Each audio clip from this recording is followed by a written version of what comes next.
He was a millionaire who had it all, a loving, pregnant wife, and a sprawling empire.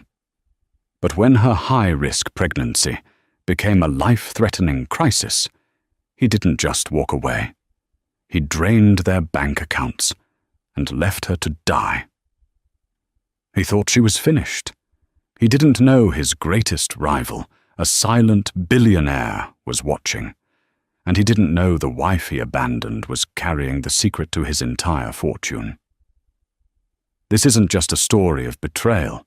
It's a story of survival, of twins born against all odds, and of a revenge so total it would dismantle an empire.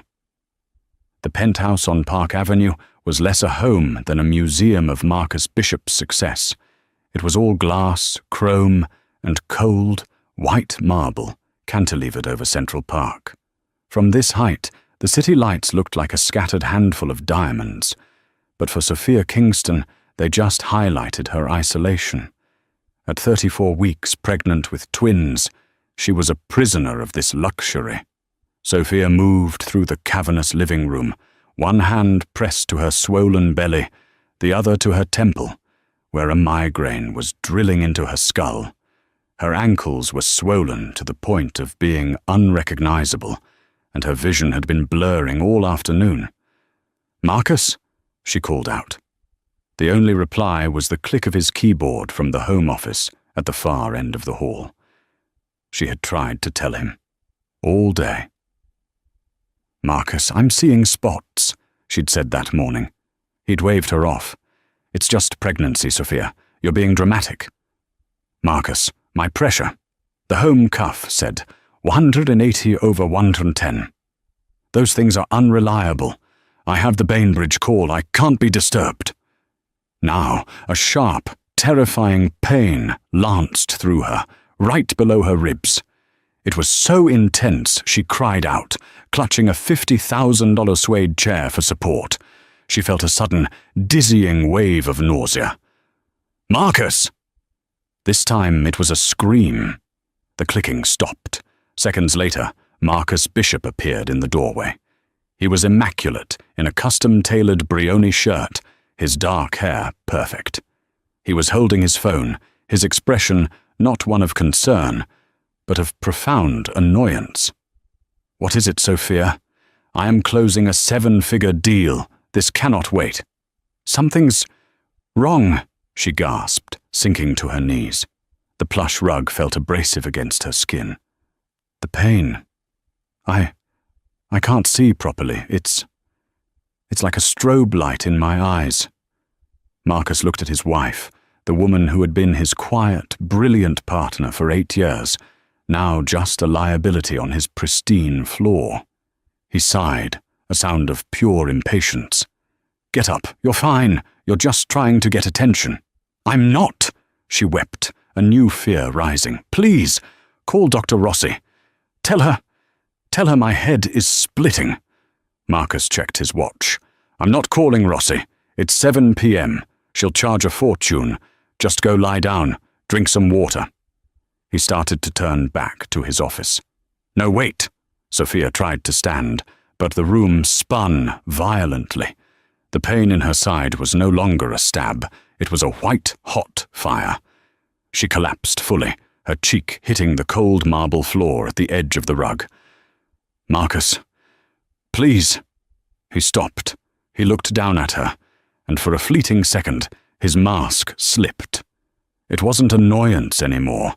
It was cold calculation. He saw the swelling, the disorientation.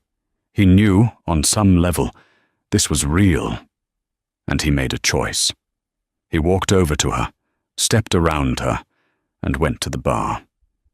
He poured himself a glass of Macallan 25.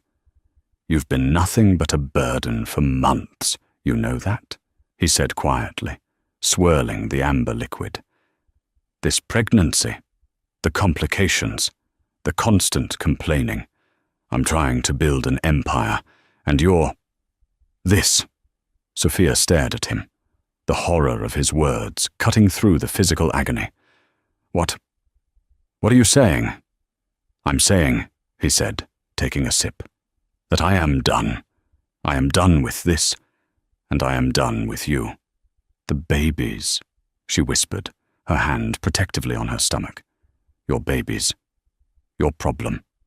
He picked up his briefcase, walked to the front door, and keyed in the code.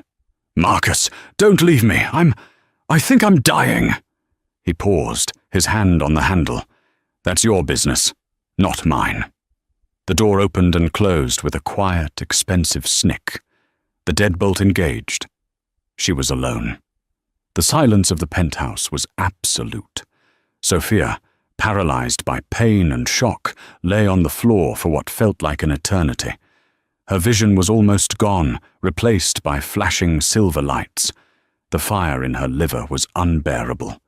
With her last ounce of strength, she fumbled for the phone in her dressing gown pocket. Her fingers, swollen and numb, could barely operate the screen. She couldn't remember Dr. Rossi's number. She couldn't remember how to find it. 9-1-2-1. She managed to dial it. A voice answered. 911. What is your emergency? Help me, Sophia breathed, her voice barely a whisper. Penthouse, 820 Park. I'm pregnant. I can't. I think... And then the world went black. The paramedics found her 15 minutes later, having been let in by the building's doorman. The scene was chaotic. They recognized the signs immediately. Severe, uncontrolled preeclampsia, likely escalating to HELLP syndrome. Her blood pressure was over 200/120. Her liver was failing. They rushed her to the nearest high-risk obstetric center, Mount Sinai Hospital. Sophia was unconscious, a ghost being wheeled through a blur of bright lights and shouting voices. Unidentified female, approx 34 weeks, twins suspected HELLP, a paramedic yelled. BP 210, 125 in the field, unresponsive. A team swarmed her in the trauma bay. A senior attending, Dr. Lena Hansen, took charge. She was a woman in her 50s with sharp eyes that missed nothing. Get her on a mag drip now. Push 4 of labetalol. We need bloods. CBC, LFTs, coags. Get me an ultrasound. I want to see these babies. And find her husband.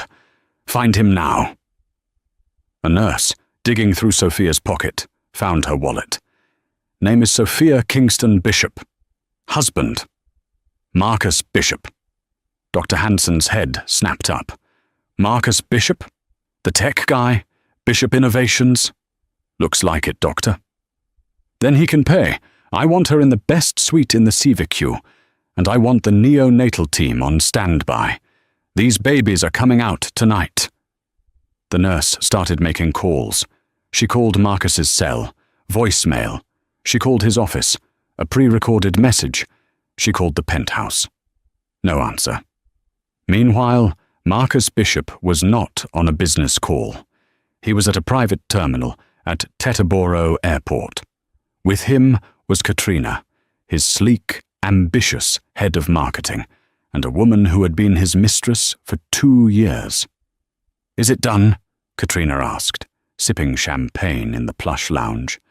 It's done, Marcus said, his laptop open. He was initiating a series of wire transfers.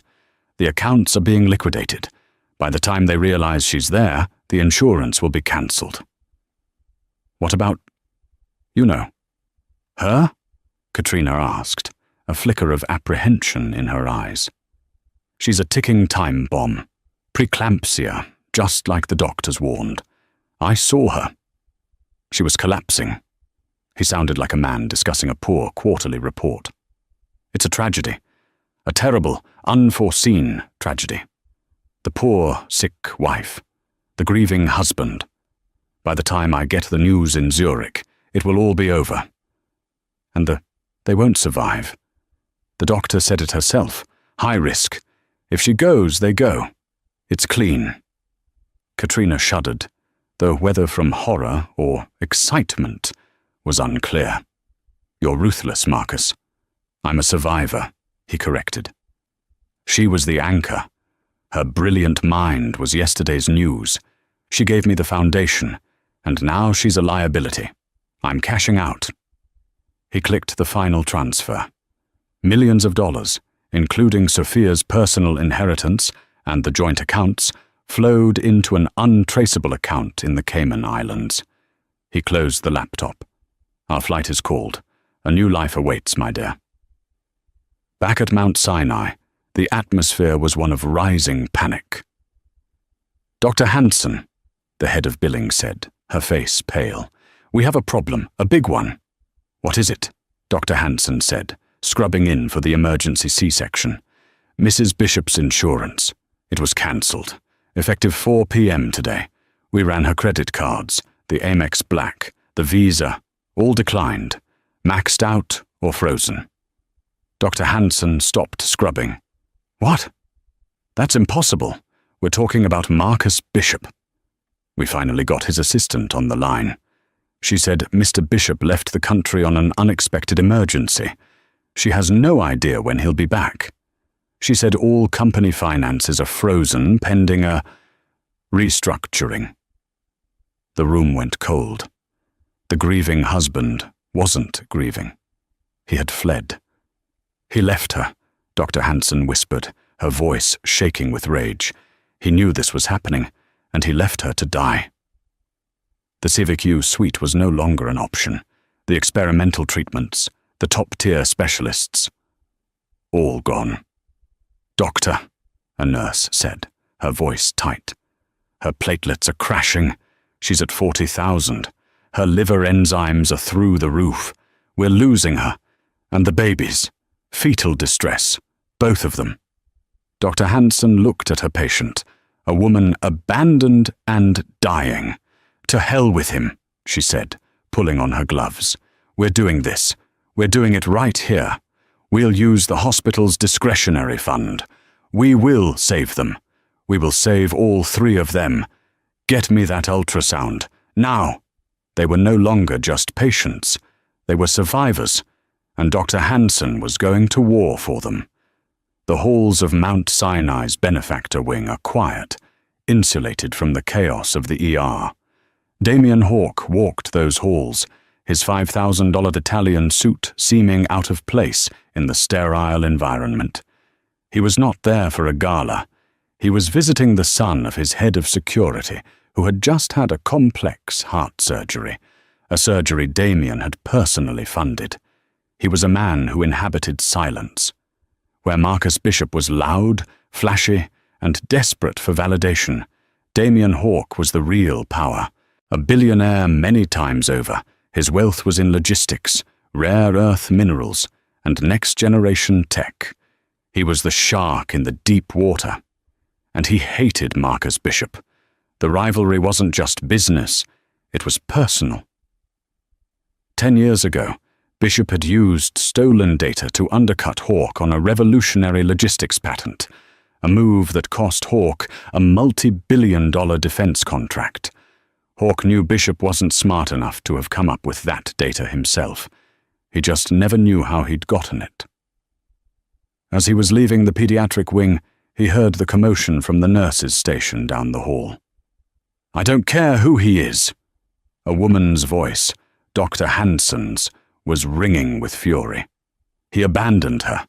The charges are catastrophic, and the discretionary fund won't cover the NICU stay for 2, let alone her liver transplant if it comes to that. "We've tried every number," a younger nurse replied, her voice trembling. "He's gone. The accounts are empty. She has nothing." "Who is the patient?" another nurse asked. "Sophia Bishop, the wife of that tech fraud, Marcus Bishop." Damien Hawke stopped dead. Sophia. He didn't just know the name, he knew the face, he knew the mind. Years ago, before she was Mrs. Bishop, he had been a guest judge at an MIT Innovation Summit. A brilliant, shy graduate student named Sophia Kingston had presented a predictive logistics algorithm so advanced, so elegant, it had taken his breath away. It was the core of the very patent Bishop had stolen from him. He had approached her after. "Your work is revolutionary, Miss Kingston. Don't sell it cheap." She had blushed. "Oh, I'm not. I'm starting a company with my fiancé. He's in business. He remembered the sinking feeling. He remembered meeting the fiancé, a smooth-talking, vacuous man named Marcus Bishop. Damien had warned her. "Be careful," he'd said. "Some partners are anchors." She hadn't listened. Now, it seemed, the anchor had cut the rope, leaving her to drown. Damien Hawke changed course, walking directly to the nurses' station.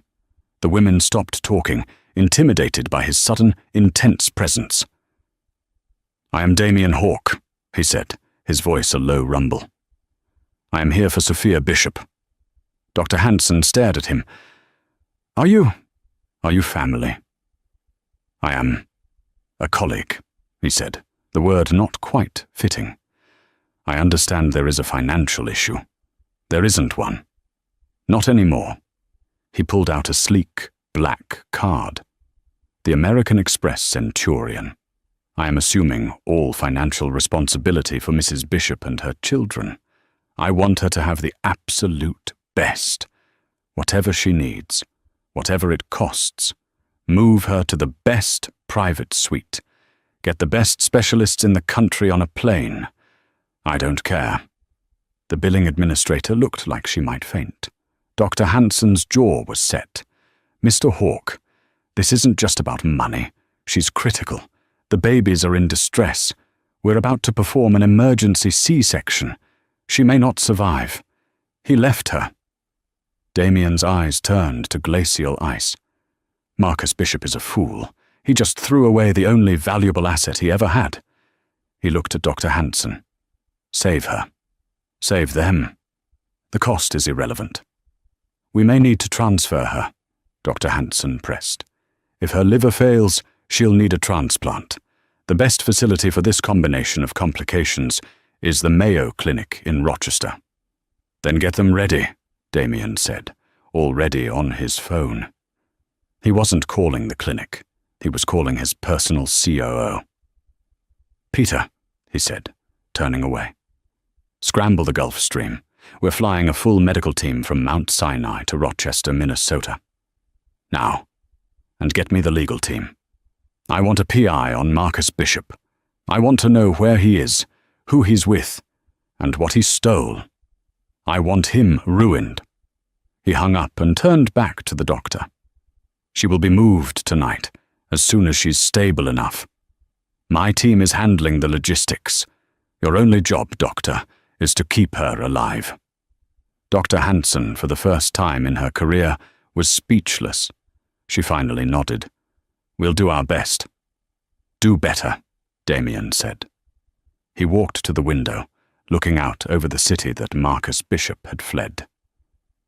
"He made a rival," he whispered to himself. But he just made an enemy. The next 12 hours were a symphony of controlled medical chaos. Dr. Hanson and her team performed the C-section under the worst possible conditions. Sophia was hemorrhaging. Her platelet count was so low she wasn't clotting. They gave her 12 units of blood, 8 of plasma. But the babies were out. At 1:14 a.m., a boy, weighing only 4 pounds, 2 ounces. He let out a thin, reedy cry. At 1:15 a.m., a girl, 3 pounds, 9 ounces. She was terrifyingly silent. The NICU team, led by a doctor Damien had flown in from Johns Hopkins, worked on the girl, intubating her immediately. The boy was breathing, but barely. They were rushed to the neonatal intensive care unit, their tiny bodies lost in a tangle of wires and tubes. Sophia, however, was crashing. Her liver was failing, her kidneys shutting down. "She's not going to make it another night here," Dr. Hanson told Damien in the waiting room. "She needs the transplant team at Mayo. Now." Damien's medical jet, a Gulfstream G650 converted into a flying ICU, was already waiting at LaGuardia. The transfer was a high-wire act, moving a critically ill patient on full life support from one hospital to another. Damien rode in the ambulance with her, an impassive, dark figure watching the woman he barely knew fight for every breath. At the Mayo Clinic, a team was waiting. They were the best in the world. For the next 72 hours, Sophia's life hung by a thread. She was in a medically induced coma as they battled the multi-organ failure. Damien never left the hospital. He had a suite at a nearby hotel, but he spent his days in the surgical waiting room, his laptop open, his phone buzzing. His PIs had tracked Marcus to Zurich and then to Dubai with Katrina. The fraud was massive.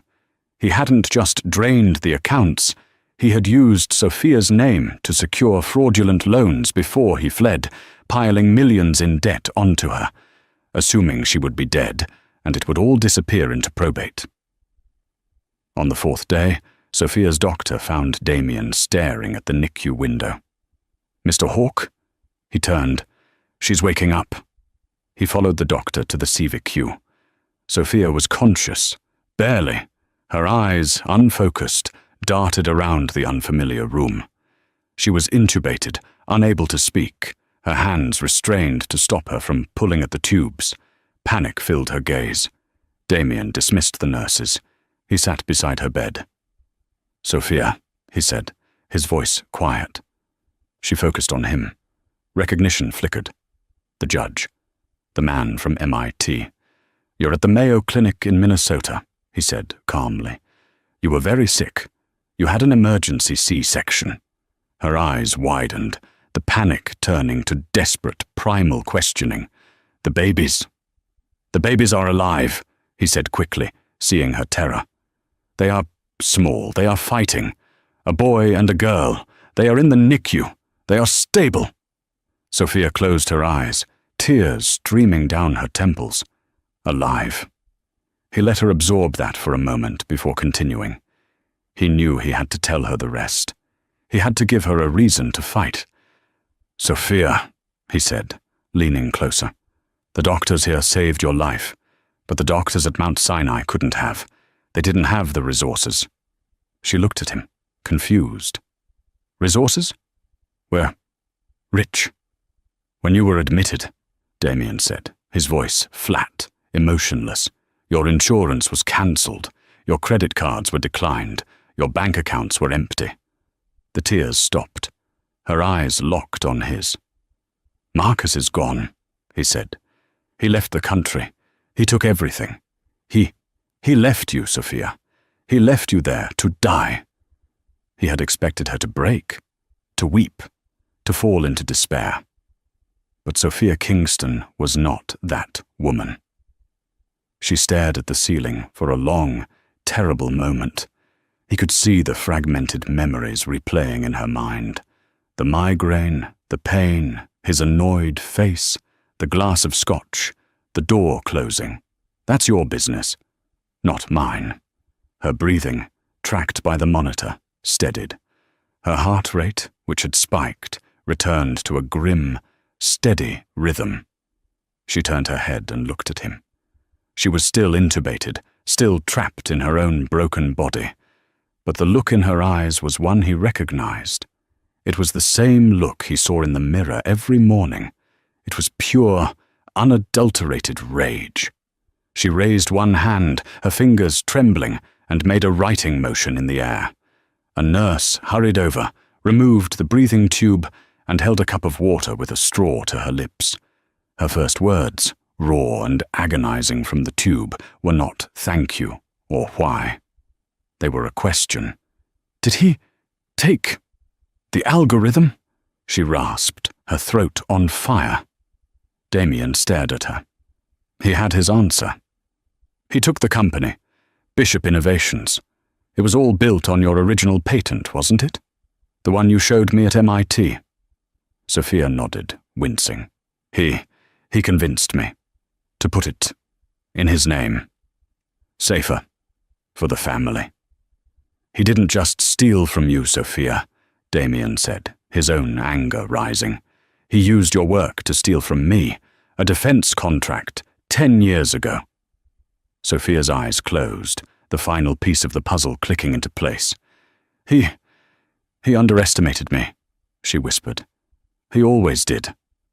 She looked back at Damien, her gaze sharp enough to cut steel. "He thought I was just the wife." He forgot I was the architect. He did, Damien agreed. But I didn't. My babies, she said, a new strength in her voice. What are their names? They haven't been named yet. Liam, she said instantly, and Chloe. Liam and Chloe, Damien repeated. Good, strong names. Help me, she whispered, her hand gripping his sleeve with surprising strength. Help me get my children. Help me get strong. Damien Hawke looked at the woman in the hospital bed, a woman who had been betrayed, abandoned, and left for dead. A woman who had just had her body torn apart to save the children her husband had discarded, and she was already planning the war. He covered her hand with his own. He left you with nothing, Sophia. So I'll give you everything. I'll fund your recovery. I'll fund your children's lives. And in return, I'll help you destroy him, she finished, with something new, something better. I was hoping you'd say that, Damien said. Rest, Sophia. Heal. The fight is just beginning. The next 2 years were a crucible. Sophia's recovery was brutal and slow. She had to relearn to walk, her muscles atrophied from the long weeks in bed. Her body was a roadmap of scars, a constant reminder of how close she had come to the end. The journey for Liam and Chloe was just as arduous.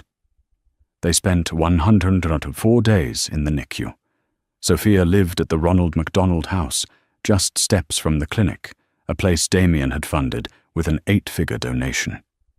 She spent 20 hours a day by their incubators, practicing kangaroo care, holding her tiny, fragile children against her skin, whispering to them. You are fighters, she would tell them, her voice fierce. Your mother is a fighter. We are going to show the world what we are made of. Damien was a constant, quiet presence. He wasn't a replacement for Marcus. He was something different. He was a guardian. He flew in every weekend from New York, trading his boardroom for the sterile quiet of the NICU. He held Liam, who had his mother's pensive eyes, and rocked Chloe, who had a fiery, demanding cry. He provided a fortress for them. When they were finally discharged, he moved them not to New York, but to a sprawling, secure, and private estate in Greenwich, Connecticut. It was staffed with the best nannies, a full-time medical team, and a security detail that rivaled a head of states. But he didn't just give her safety. He gave her an arsenal. In a glass-walled office overlooking the forest, Sophia, now strong and healthy, began to work. My original algorithm, the one Marcus stole. It's obsolete, she told Damien one night, the twins finally asleep upstairs. Obsolete? Damien raised an eyebrow. It's still the core of a $50 billion industry. It's a blunt instrument, Sophia said, her fingers flying across a keyboard. It predicts logistical outcomes based on existing data. But it's reactive. What I'm building now, it's predictive. It doesn't just read the market, it anticipates it. It accounts for human behavior, geopolitical shifts, even weather patterns. She brought up a screen of humming, complex code. I call it Helios, and it's going to make Bishop Innovations look like a child's toy. Damien watched her, mesmerized. This was the woman he'd seen at MIT, but the shyness was gone. In its place was a diamond-hard resolve. For the next 18 months, they built an empire in secret. Damien funded her new company, Helios Analytics, as a silent partner. He gave her access to his top engineers, his data centers, his legal team. Her new C-suite was not filled with Silicon Valley bros, but with people she trusted. Her lead counsel was Jane Martinez, a sharp-witted attorney from the top-tier firm Cravath, Swain and Moore, a woman who specialized in intellectual property and corporate fraud. Her COO was Dr. Lena Hansen, the very doctor who had saved her life at Mount Sinai. Sophia had poached her, offering her a chance to fix the system from the outside. While Sophia built her empire, Damien's legal team tore Marcus's down. The PIs had discovered the dead man's switch Sophia had told them about. Years ago, paranoid about Marcus's wandering eye, Sophia had set up an encrypted cloud server. If her biometrics, tracked by a smart ring Marcus had bought her, ever flatlined or were removed for more than 48 hours, the server would automatically email a complete, time-stamped drive of her original code, her patents, and Marcus's most incriminating emails to a secure address. When she was in her coma at Mayo, the package was delivered. It was everything. Emails from Marcus to Katrina, planning to manage the Sophia problem. Financial records detailing the fraudulent loans, and, most importantly, the original, uncompiled code for the algorithm, in her name, with her notes, dated 2 years before Marcus had even founded his company. Damien and Jane Martinez held on to this. They didn't go to the press. They didn't file a civil suit. They went bigger. They took the package to the U.S. Attorney for the Southern District of New York. They weren't just building a case for fraud. With the emails and the financial strangulation, they were building a case for attempted murder. 2.5 years after she was left for dead, Sophia Kingston stood on the deck of her Greenwich home. The twins, now bright, happy toddlers, were chasing a golden retriever on the lawn. They were beautiful, healthy, and had no idea of the storm their mother was about to unleash. Helios Analytics launched, not with a whisper, but with a tidal wave. In its first 6 months, it poached 40% of Bishop Innovation's largest clients. The new algorithm was so powerful, so accurate, that companies were breaking multi-million-dollar contracts to get it. The press, which had once fawned over Marcus Bishop, was now obsessed with the mystery CEO of Helios, Sophia Kingston. She was a ghost, never photographed, never interviewed. The more she hid, the more the legend grew. And what of Marcus? His life in Dubai had soured.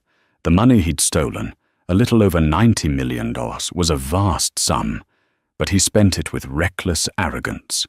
Katrina, who had only been in it for the money, grew bored and left him for a Russian oligarch. Worse, his company was dying. His stolen algorithm couldn't compete with the new market leader, Helios. His board was in rebellion. His investors were suing. The fraudulent loans he'd taken out in Sophia's name were defaulting. He was running out of money, and he was out of options. He made the fatal mistake of all narcissists. He underestimated his victim. Convinced that Sophia had died in the hospital, and that this new Sophia Kingston must be a coincidence, he decided to return to New York.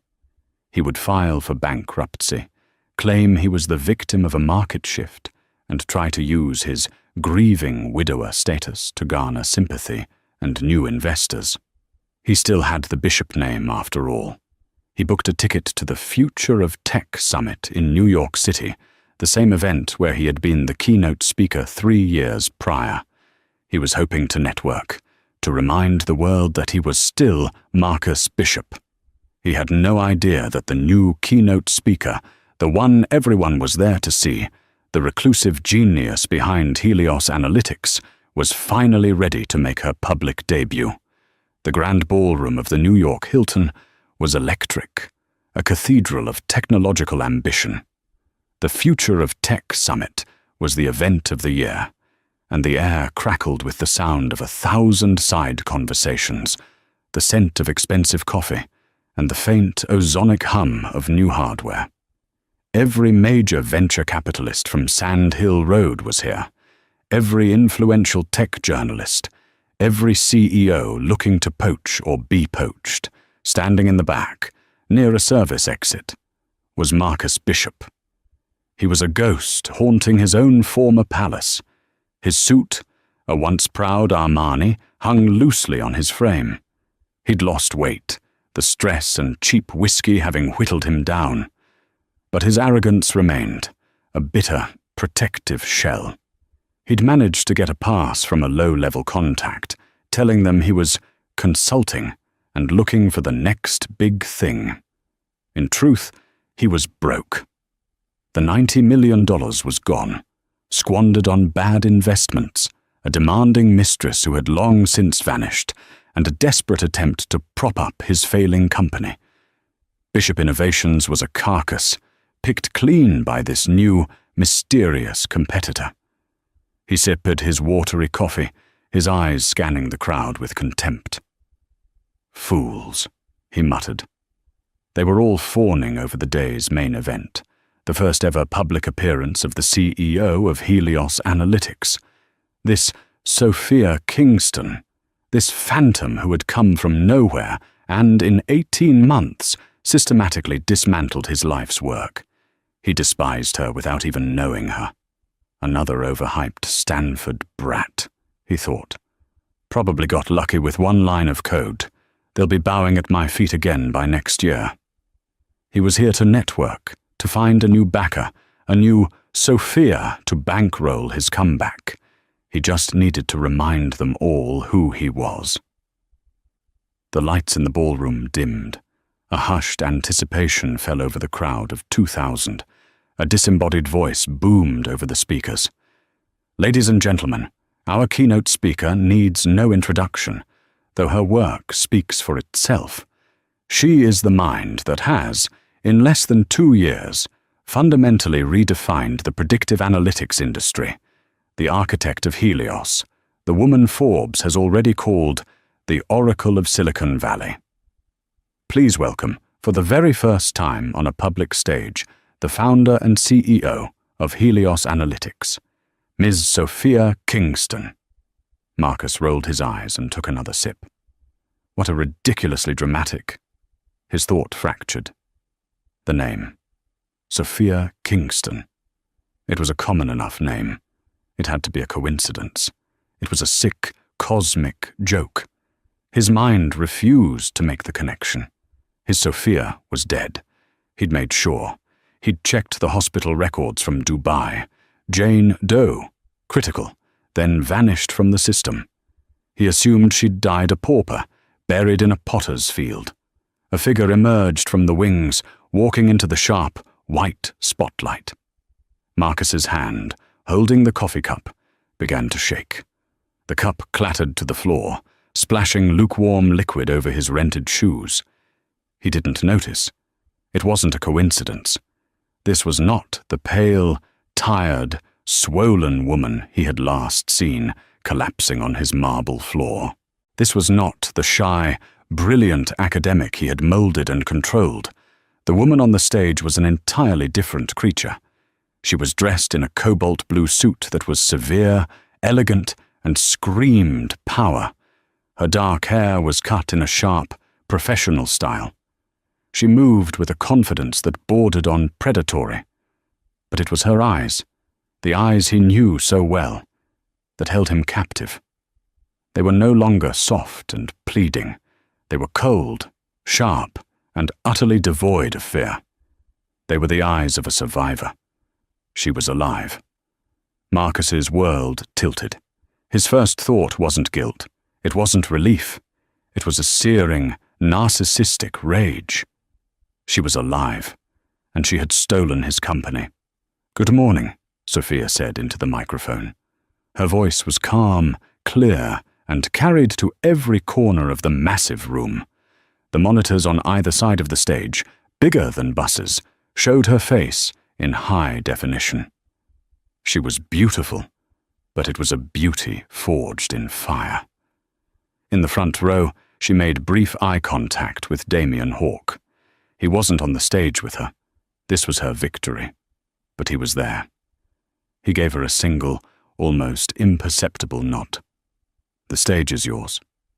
For the last decade, Sophia began, her voice resonating with authority.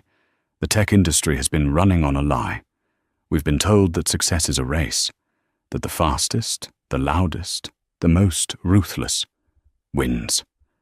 We've been told to move fast and break things. But we've been breaking the wrong things. We've been breaking trust. We've been breaking ethics. We've been running on old, brittle and, in many cases, stolen code.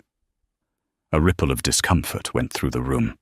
This was not the usual upbeat keynote. Marcus was sweating, his heart hammering against his ribs. He was trapped.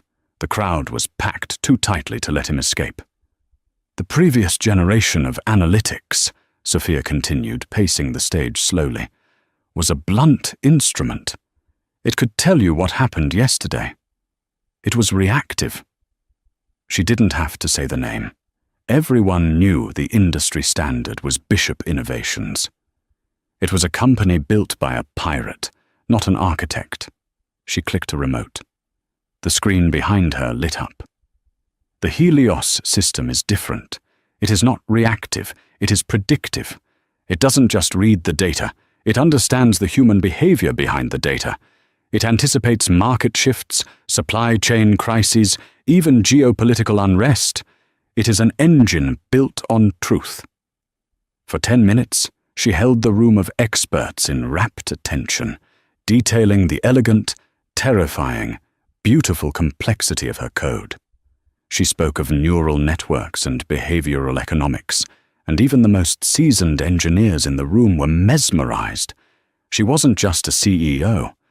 She was the architect. She was proving, beyond a shadow of a doubt, that she was the genius.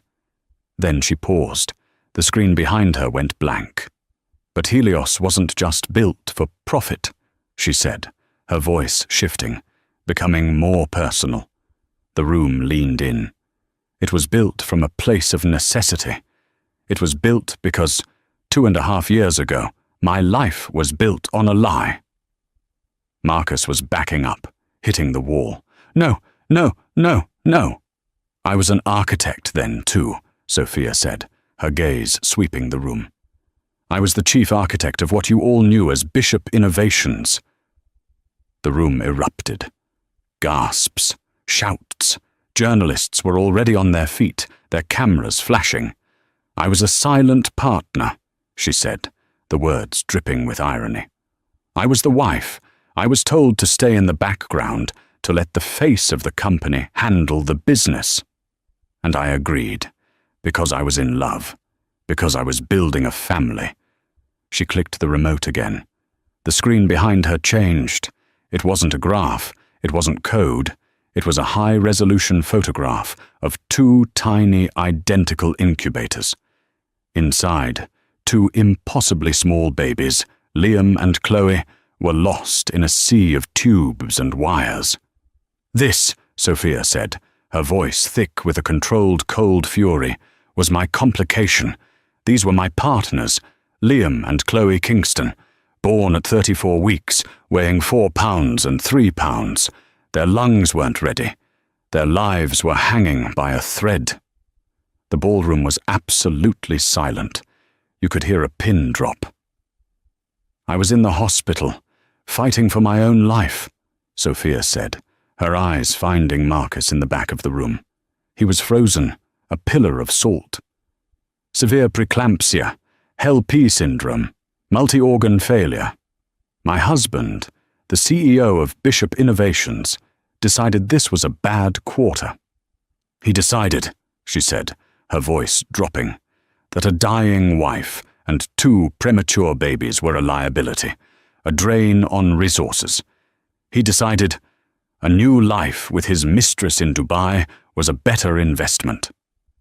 So while I was unconscious in a trauma bay, Sophia's voice was as sharp as a scalpel. He drained our bank accounts. He liquidated our assets. He cancelled my health insurance. He forged my signature on a dozen fraudulent loans, saddling my name with millions in debt, and he got on a plane. He didn't just walk away, she said, her voice rising. He didn't just ask for a divorce.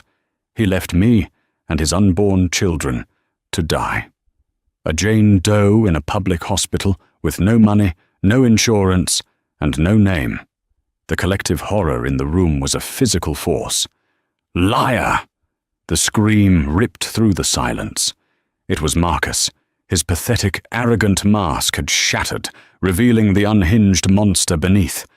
He was shoving people, clawing his way through the crowd, his eyes wild. "She's a liar. She's sick. She's hysterical." Security guards rushed forward, but Sophia held up a hand. "Let him come." Marcus stumbled down the aisle and scrambled onto the stage, his rented suit torn, his face purple with rage. He looked like a madman. "Tell them, Sophia," he shrieked, pointing a trembling finger at her. "Tell them how you conspired against me, how you stole my company."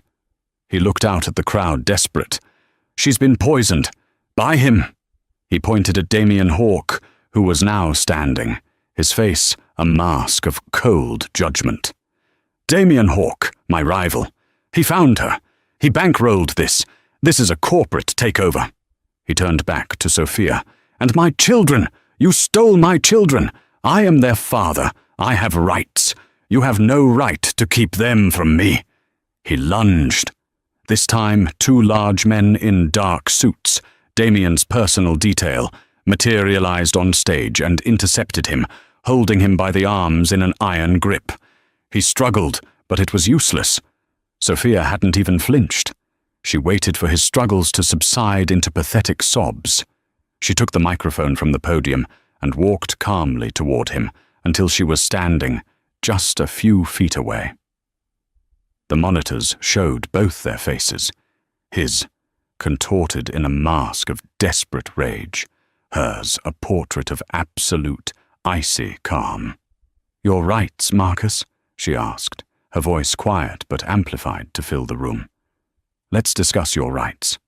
She began to pace in front of him, like a prosecutor addressing a courtroom.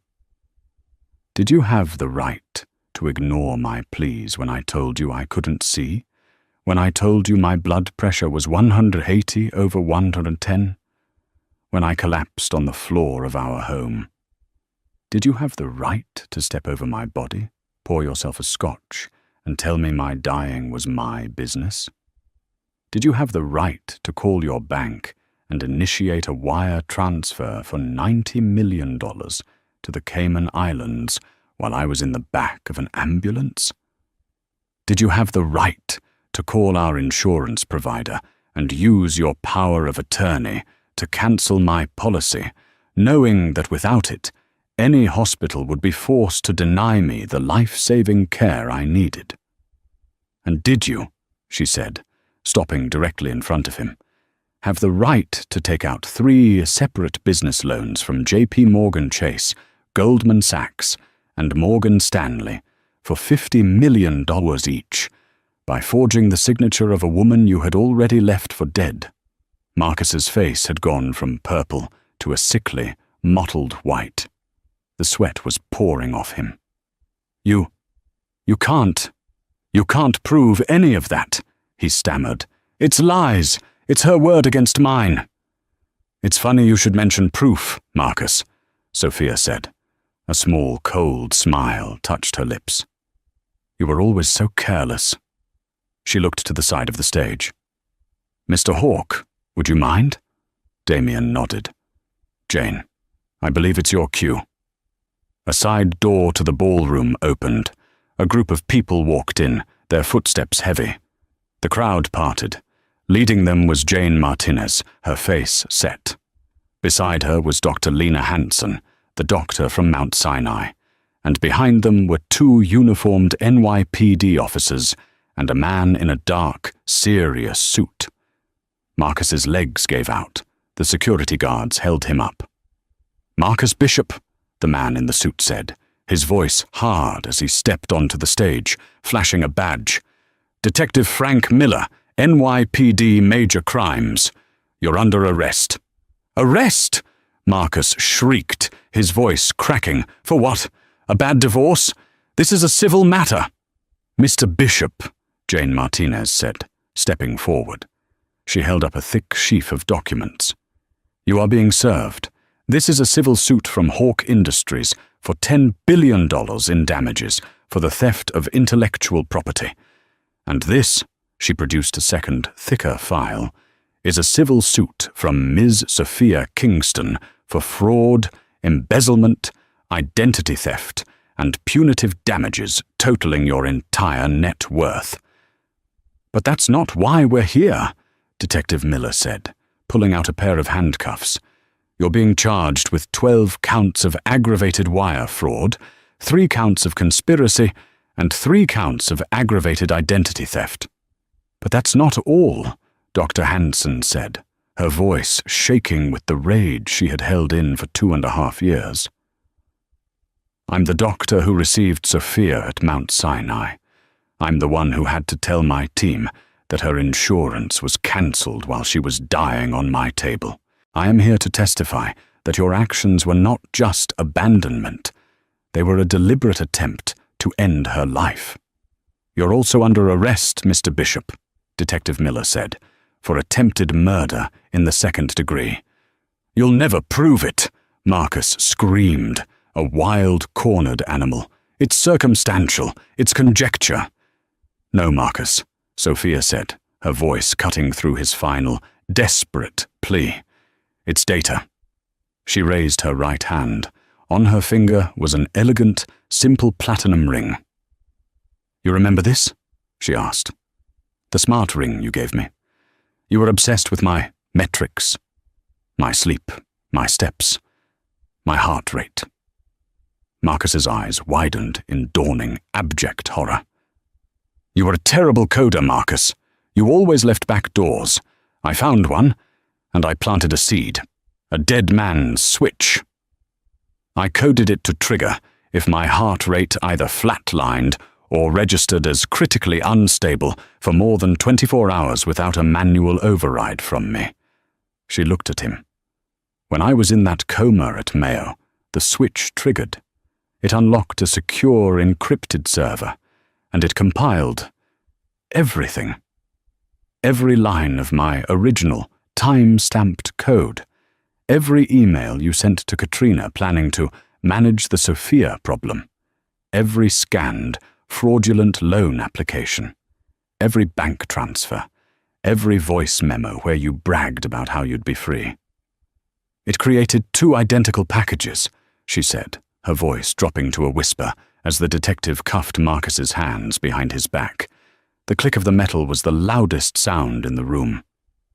"It sent one package to the Find My address of your greatest rival, Mr. Damien Hawke, and the other it sent to the best intellectual property lawyer in New York, a search I had run months before. It sent everything directly to Ms. Jane Martinez." The final piece clicked into place. This wasn't a revenge plot. It was a contingency plan. A plan he had been too arrogant, too dismissive, to ever even suspect she was capable of. Flashbulbs exploded from the press corps, turning the scene into a blinding, chaotic nightmare. Marcus Bishop, the millionaire, the tech visionary, the man who had it all, finally, totally, and irrevocably broke. He sagged in the officer's grip, a hollowed-out shell. "You underestimated me," Sophia said, not to him, but to the crowd. He underestimated me. He forgot that the quiet, emotional wife was also the architect. And an architect always builds a fail-safe. She turned her back on him as the police dragged him off the stage, his pathetic cries of, "I'll ruin you! I'll ruin all of you!" fading. Sophia Kingston stood on the stage, her chest rising and falling. The room was silent for a beat, processing the totality of the takedown. Then, one person in the back started to clap, then another, and another. Within seconds, the entire ballroom, 2,000 people, was on its feet, a deafening, roaring wave of applause that was not just for her technology, but for her survival. Damien joined her, placing a hand on her shoulder. She looked at him, and for the first time, her cold composure broke, her eyes shining with tears. Not of sadness, but of release. She looked past the crowd, past the flashing lights, to the image of the 2 incubators still on the giant screen. Liam and Chloe were safe. They were at home in Greenwich, laughing, playing, protected. They were her real empire. This was just justice.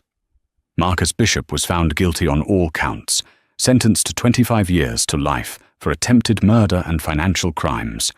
Bishop Innovations was dissolved, its assets seized, and awarded to Sophia as restitution. But she didn't need it. Helios Analytics, built on her genius and backed by Damien Hawke, is now valued at over $200 billion. Sophia, Liam, and Chloe never had to worry about the man who tried to erase them. They built a new life, one defined not by betrayal, but by unbreakable strength. It's a powerful reminder that sometimes the people we underestimate are the ones with the most power. They aren't just survivors, they are the architects of their own powerful comeback. Thank you for watching this incredible story. What part of Sophia's revenge did you find the most powerful? Let us know in the comments below. If you were moved by this story of survival and justice, please like this video and share it with someone who needs a reminder of their own strength. And don't forget to subscribe and hit the notification bell so you never miss another story of truth, resilience, and the moment it all changes.